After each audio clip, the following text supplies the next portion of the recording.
Bog si želi me nadvse. Ljubi silno me, sem kot drevo, ki pod močjo milosti se opogiba. Nenadoma na vse stiske pozabim, ob vsem siju tvoje slave.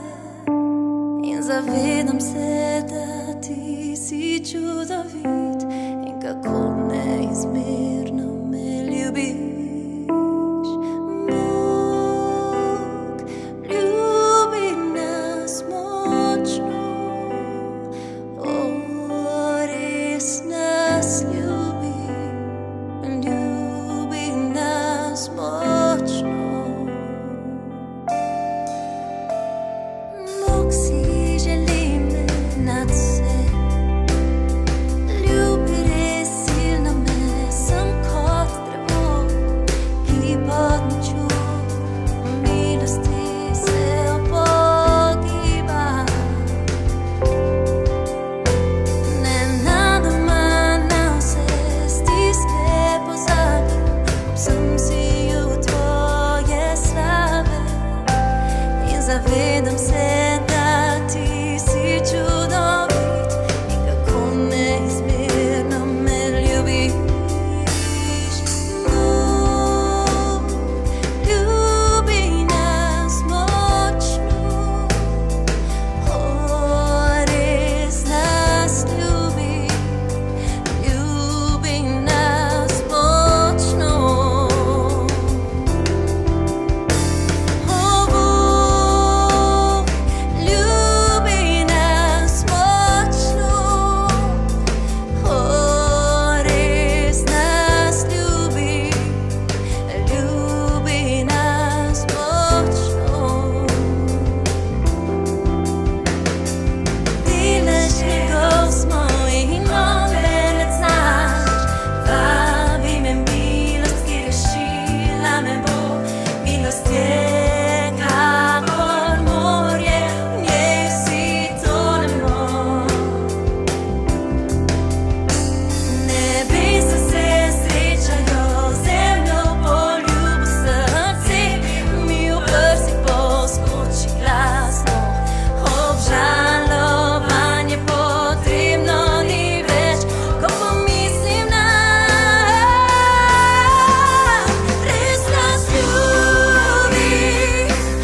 Naslednjo nedeljo bomo praznovali Binkošti. Ko se spominjamo izpolnitve obljube o prihodu Svetega Duha in začetek cerkve. Poglejmo nekaj pomembnih besed, ki jih je Jezus povedal pred Binkošti. Nato jim je rekel: to so besede, ki sem vam jih povedal, ko sem bil še pri vas.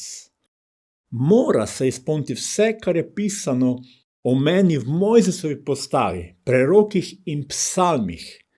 Tedaj jim je odprl da so doumeli pisma. Rekel jim je: tako je pisano, Mesija bo trpel in tretji dan bo vstal od mrtvih in v njegovem imenu se bo oznanilo vsem narodom spreobrnenje v odpuščanje grehov, s čimer bodo začeli v Jeruzalemu. Vi ste priča teh reči in glejte, jaz pošiljam na vas obljubo svojega očeta, vi pa ostanite v mestu, dokler ne boste odeti v moč zvišave.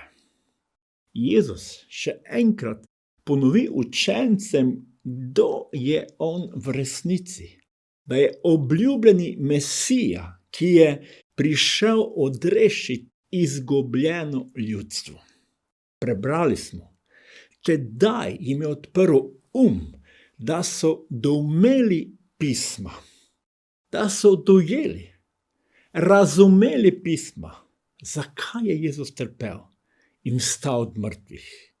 In ta resnica se bo oznanjala vsem narodom, naj se spreobrnejo k Bogu.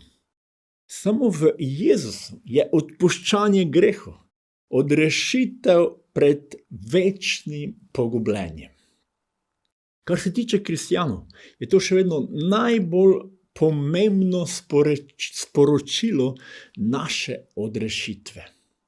Če smo kristjani, potem nam mora biti to jasno kot beli dan. To je temelj, to je center naše odrešitve. Če to ne poznamo, ne vemo ali ne verujemo, smo še vedno v duhovni temi in večno pogubljeni. Sam Jezus je svoje učence na to pripravljal, učil in tudi ko je vstal od mrtvih, stoji pred njimi in jim še enkrat razjasni odrešitev, kaj je storil na križu za naše grehe. Potem Jezus pove učencem, da se bo to oznanjalo vsem narodom in same učence povabi v to misijo. Toda da jim tudi zapoved, naj čakajo na očetovo obljubo, da prejmejo krst v Svetem Duhu, moč za oznanjevanje. Izziv cerkve v današnjem času je krst v Svetem Duhu, delovanje Svetega Duha v cerkvi in izven nje. Poglejmo nekaj pomembnih resnic o Svetem Duhu. Sveti Duh je tretja oseba trojstva, ki deluje ali želi delovati na zemlji. Vse, kar Bog dela tukaj med nami, v nas, izven nebes, je po Duhu. Vsakršno doživetje, izkustvo, radost vernikov, odgovor na molitev, ozdravljenje, osvoboditev od greha in tako naprej je po Svetem Duhu. Temeljna resnica iz Svetega pisma je, da se Bog ne razodeva samo po svoji besedi, ampak tudi po svojem delovanju. Sveti Duh je čudoviti izvir moči, ki ga je Jezus obljubil in izpolnil. Prvi učenci so morali najprej spoznati ta potencial. Jezus jih je poslal na izpolnitev nemogoče misije ali naloge. Bili so poslani duhovno temo, poganski svet, da osvetlijo globoko duhovno temo. Sveti Duh je delujoči Bog moči, ljubezni, čudežev v človeškem življenju. On je Gospod iz nebes in nas vabi v svojo prisotnost, kjer je hrepenenje, vera po Svetem Duhu, tam je njegovo naravno okolje, delovanje. Našo šibkost spreminja z njegovo močjo. Njegovo polnino, dinamiko daje v naše življenje. On je novozavezni duh. On je bistvo krščanske vere, ki smo jo prejeli po evangeliju. Brez njega ni krščanstva. On je Bog na zemlji. Krščanstvo mora biti nadnaravna vera. Nenadnaravni evangelij je samo prazna lupina. Wow. Tukaj se moramo zaustaviti in vas vprašati, kaj od tega doživljate v svojem življenju? Kaj od tega doživljate v cerkvi, kateri pripadate?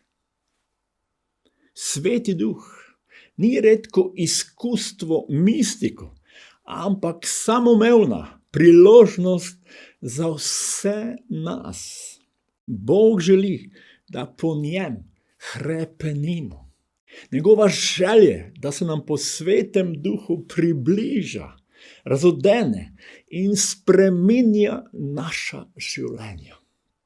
Če praviš, da si prejel Svetega Duha, pa nisi nič doživel v svojem življenju, potem si prevaran, duhovno okraden. Sveti Duh je prišel, da nam razodene Jezusa, da moč njegovega vstajenja spreminja tudi naša življenja. Zato moramo oznaniti Božjo besedo še naprej, tako kot je oznanil apostol Peter. Zagotovo naj torej ve vsa Izraelova hiša, tega Jezusa, ki ste ga vi križali, je Bog naredil za Gospoda in Mesija. Ko so to slišali, jih je do srca pretreslo. Rekli so Petru in drugim apostolom: bratje, kaj naj storimo? Peter jim je odgovoril: spreobrnite se. Vsak izmed vas naj se da v imenu Jezusa krstiti v odpuščanje svojih grehov in prejeli boste dar Svetega Duha. Zakaj obljuba velja vam in vašim otrokom in vsem, ki so daleč, in koliko jih bo k sebi poklical Gospod, naš Bog.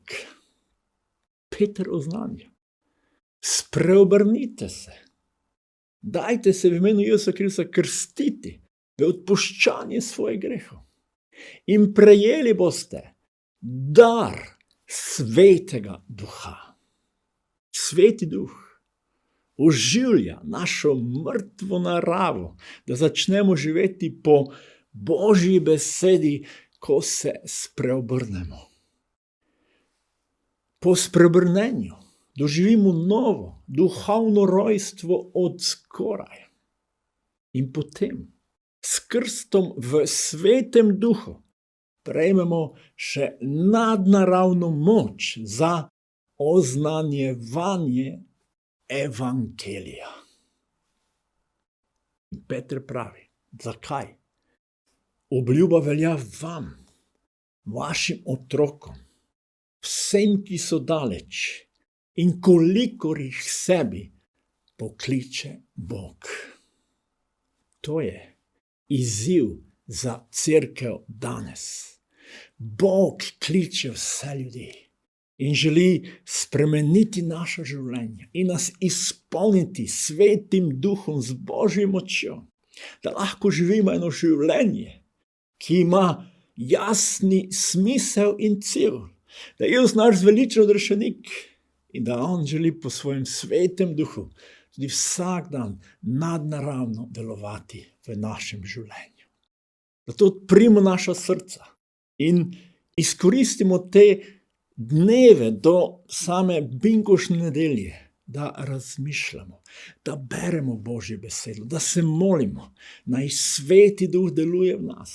In če še nisi sprejel Jezusa svojega zveličarja, ali če še nisi doživel krsto v Svetem Duhu, lahko prav zdaj skupaj z mano molite.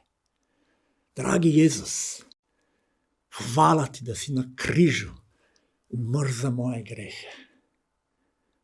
Jezus, sprejemam te za svojega zveličarja in rešenika. Odpusti mi vsak greh in me sprejmi za svojega otroka. Predajam ti svoje življenje in vodi me od danes naprej. In prosim te, Jezus, ti me krsti tudi v Svetem Duhu. Daj mi nadnaravno moč, da sem lahko luč, da sem lahko sol, da sem lahko tudi pričevalec evangelija, te vesele novice, da Bog ljubi vsakega in mu želi odpustiti in dati novo življenje. Amen.